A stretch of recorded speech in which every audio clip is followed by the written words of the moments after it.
The importance of air. You know that air is present all around us. For the survival of plants and animals, air is an important component.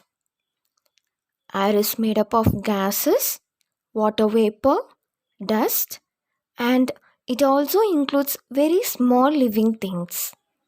Changes in air is responsible for the weather conditions.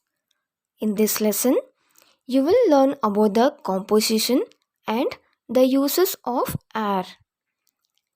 Clean air is colorless and odorless. Though we cannot see the air, we can feel it when the wind blows. The earth is surrounded by a layer of air which is called as atmosphere. This atmosphere extends up to 600 km above the earth. Can you say why the mountain climbers are carrying oxygen cylinders with them? The reason is when we move upwards, the air gradually becomes thinner and so there will be less amount of oxygen. Next, composition of air. Air is a mixture of several gases. Air is made up of 78% nitrogen, 21% oxygen, and the remaining 1% is composed of carbon dioxide and other gases such as argon and neon, dust particles, and microorganisms. Okay, the sun emits different kinds of radiations. For example, visible light, ultraviolet rays, infrared rays, etc. Among these, the ultraviolet rays are very harmful for us. In the upper region of the atmosphere, there is a layer of ozone gas that surrounds the earth. This ozone is a form of oxygen, and this ozone layer prevents the harmful ultraviolet rays from entering the earth's atmosphere. The air contains other harmful substances that are produced by human activities such as through the automobiles and smoke emitted from the industries. The substances that spoil the air are called air pollutants. This polluted air harms the human beings as well as the plants and animals. Next is nitrogen. We know that nearly 80% of air is nitrogen. Nitrogen is a component of protein. Protein is a bodybuilding nutrient. But the plants and animals cannot use the nitrogen directly from the air. There are certain bacteria present in the soil that combines the nitrogen and oxygen from the air and make nitrate. Plants absorb this nitrate from the soil along with the water and use it to make proteins. This soil bacteria also breaks down the plants and animal remains into nitrate. The natural process that uses atmospheric nitrogen to form a nitrogen rich substance which can be used by the plants is called nitrogen fixation. Next, oxygen. All living things need oxygen for their survival. Plants take in air with the help of stomata. Stomata are tiny pores present on the leaves. Frogs, snakes, lizards, birds, and mammals breathe in the air directly from the atmosphere.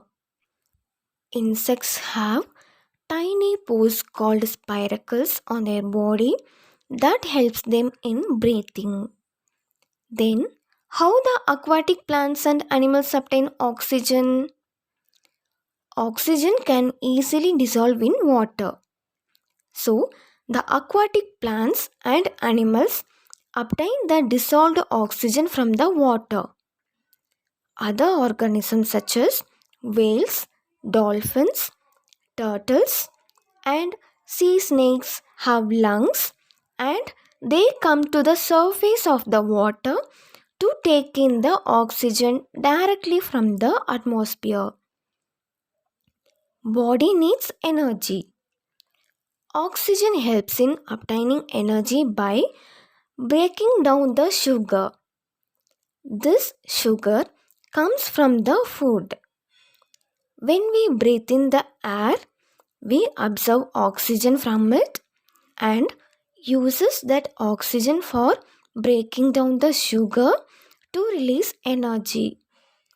This process is called respiration. Oxygen is also used to burn things. Burning of things is called combustion. Let me see an example for this combustion. When a burning candle is covered with a glass tumbler, the candle stops burning after a few seconds. This is due to the absence of oxygen supply. Next, carbon dioxide. During the process of photosynthesis, the plants use carbon dioxide. Carbon dioxide is also produced during the burning of things.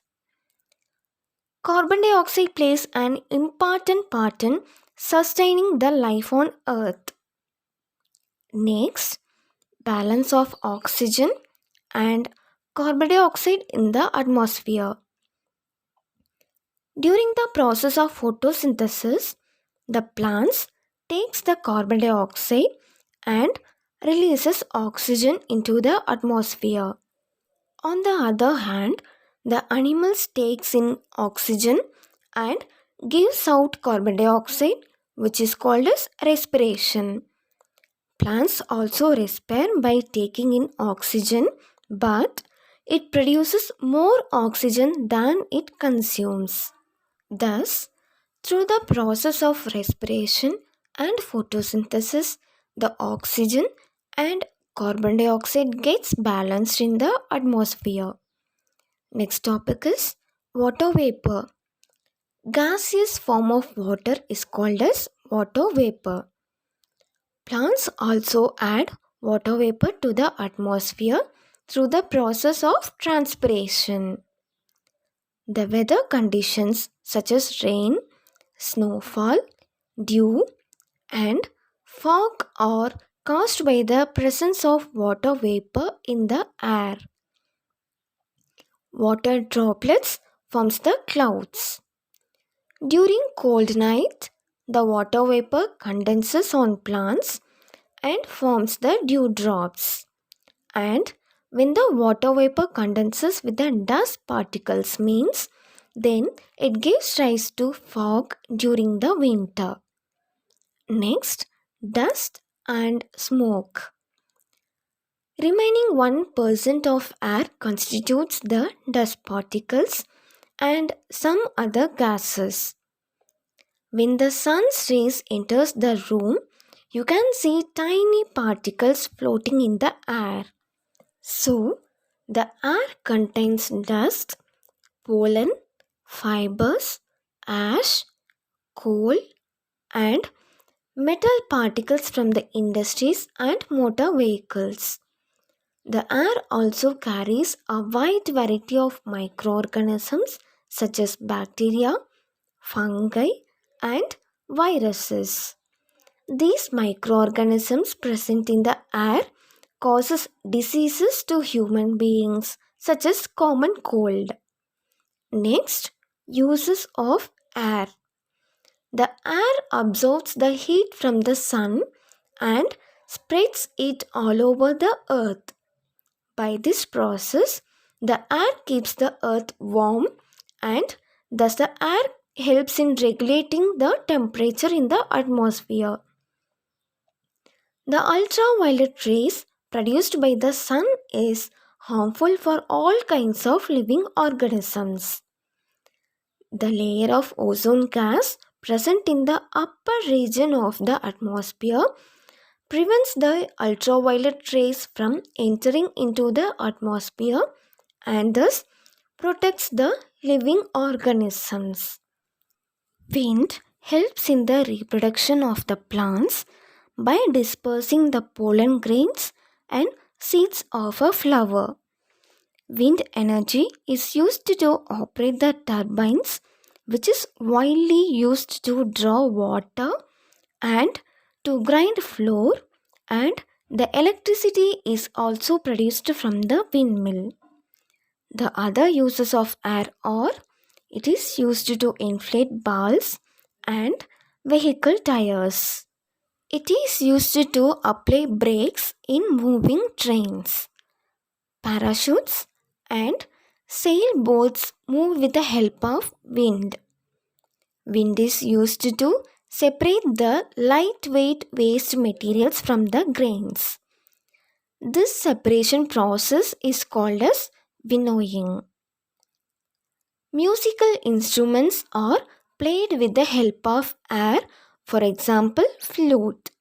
And the air pollution can be controlled by maintaining the vehicles in a good condition and not allowing the motor vehicles to run more than 2 minutes, using a good quality engine oil, petrol, or diesel, then using the public transport and minimizing the use of personal vehicles and not using a motor vehicle even for a short distance, and minimizing the use of fireworks during the festivals, and not burning the things that are made up of rubber, plastic, and thermocol, which is one of the important reason for air pollution, and growing and taking care of the plants because the plants purifies the air.